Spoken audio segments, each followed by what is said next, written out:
Prefeito Marcelo Crivella é preso sob acusação de envolvimento em corrupção.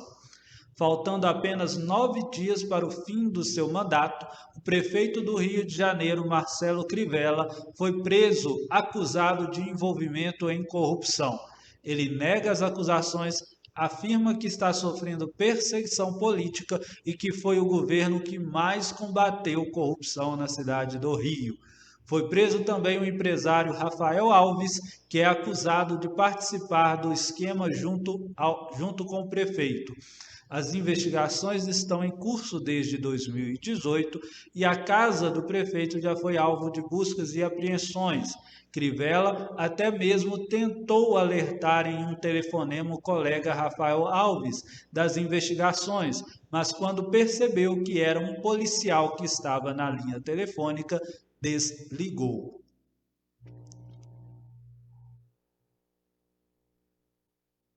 Então a gente amanheceu hoje com essa notícia, faltando 9 dias para a transição de todos os governos municipais, né? A transição dos governos municipais no Brasil.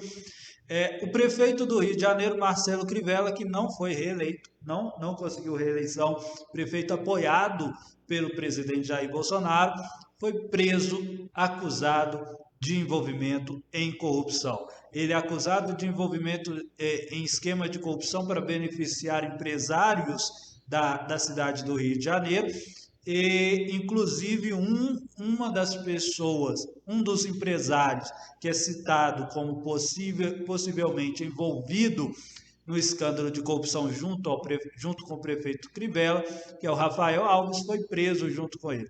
O mais hilário, se pode dizer que há alguma coisa hilária dessa notícia, foi que o prefeito, não hoje, em outro momento, tentou até mesmo avisar o Rafael, ligou para ele, mas quem atendeu foi a polícia do outro lado e o prefeito desligou. É cena de filme de gangue mesmo, né? E essas são as pessoas que estão no governo, nos órgãos de governo do nosso país, né?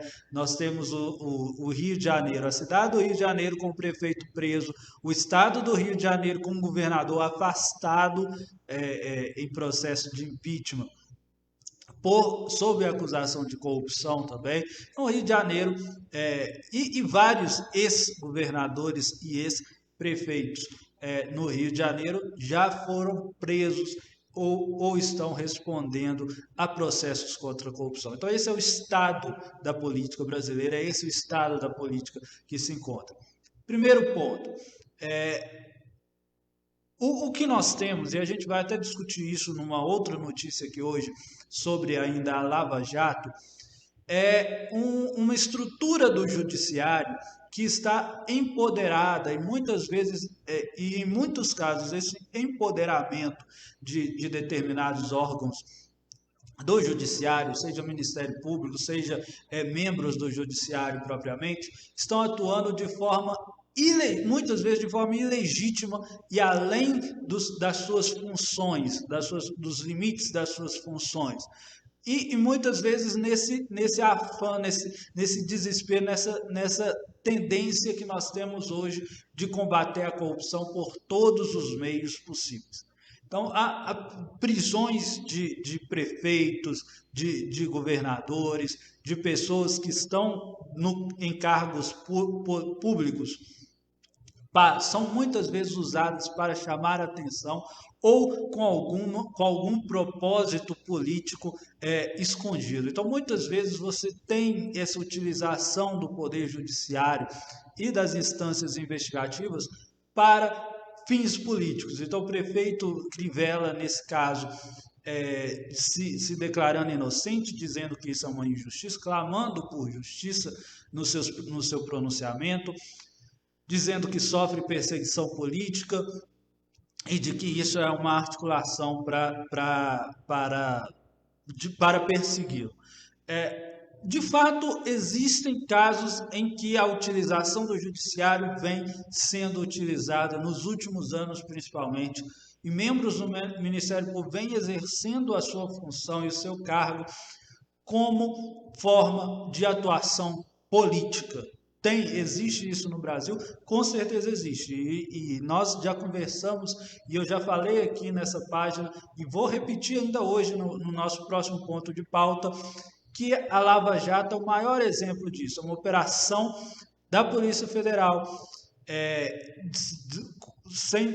fora de qualquer limitação legal ou constitucional, fora de qualquer limite, exercício puro de poder ilegítimo, para fins de perseguição política e para fins de colocar no poder exatamente aquelas pessoas que aqueles procuradores e aqueles envolvidos na Operação Lava Jato pensavam em colocar no poder. Então, existe sim esse aparelhamento político dos órgãos de polícia e dos órgãos do Poder Judiciário. Existe sim. E isso tem que ficar claro, porque a gente está numa página de esquerda, numa página que a gente discute os limites da democracia, a gente tem que defender essa limitação do exercício de poder em todos os casos, inclusive quando essa utilização do poder é utilizada para perseguir aqueles oponentes políticos, porque senão nós não vamos estar sendo coerentes com aquilo que nós defendemos. Esse é o primeiro ponto. Segundo ponto, é possível eu acredito que há fundamento para investigações e para processos de acusação de corrupção contra Marcelo Crivella, evidentes, né? A gente teve noticiado durante até mesmo antes do período eleitoral, como o Marcelo Crivella utilizou do governo do Rio de Janeiro, do governo da cidade do Rio de Janeiro, para criar uma verdadeira milícia dentro do seu governo. E aí a gente teve até pessoas envolvidas nisso que eram mandadas para os hospitais municipais para fazerem trabalhos de perseguição política mesmo durante a pandemia do coronavírus, para defender o seu posicionamento contrário de negacionista da pandemia, contrário ao isolamento social. A gente teve muito disso no governo do Crivella e, evidentemente, houve o aparelhamento do município do Rio de Janeiro para favorecer a milícia propriamente e ideologias pessoais do prefeito Crivella. Eu vi uma frase hoje que resume bem o governo Crivella, né? O Crivella, ele foi um prefeito para o seu alinhamento evangélico, para os seus fiéis evangélicos, os seus alinhamentos, não propriamente os fiéis, mas para a sua articulação política evangélica, e foi um bispo para a cidade do Rio de Janeiro, né? Muito claro isso, tanto é que ele não foi reeleito, né? O município do Rio de Janeiro preferiu Eduardo Paes, que nós vamos fazer várias críticas aqui ao longo dos próximos 4 anos, certamente, ao seu governo, porque nós estamos em uma posição de oposição aqui nessa página ao seu governo, então nós vamos ter várias críticas às suas posições políticas, mas que mostra como que o governo do Marcelo Crivella foi desastroso. Desastroso em todos os sentidos, e principalmente na articulação ou no aparelhamento das estruturas de Estado do governo do município do Rio de Janeiro para instaurar realmente um favorecimento ilegal a pessoais do governo. Então, de fato, há uma ilegal e exacerbada utilização das estruturas judiciárias para perseguição política. Isso é real, isso existe, e isso não está limitado à perseguição contra a esquerda, como muitos devem acreditar, não está limitado a uma perseguição contra a esquerda. Tanto é que o próprio governador do Rio de Janeiro, o Wilson Witzel, ele também houve também naquele caso a utilização do procedimento de impeachment muito por perseguição ou por pressão política do presidente ou dos seus aliados, do presidente Jair Bolsonaro ou dos seus aliados, até mesmo por interesse político. Houve a utilização política desse instrumento jurídico. E aqui também, né, nós não podemos ser hipócritas de defender a mesma utilização política nesse caso.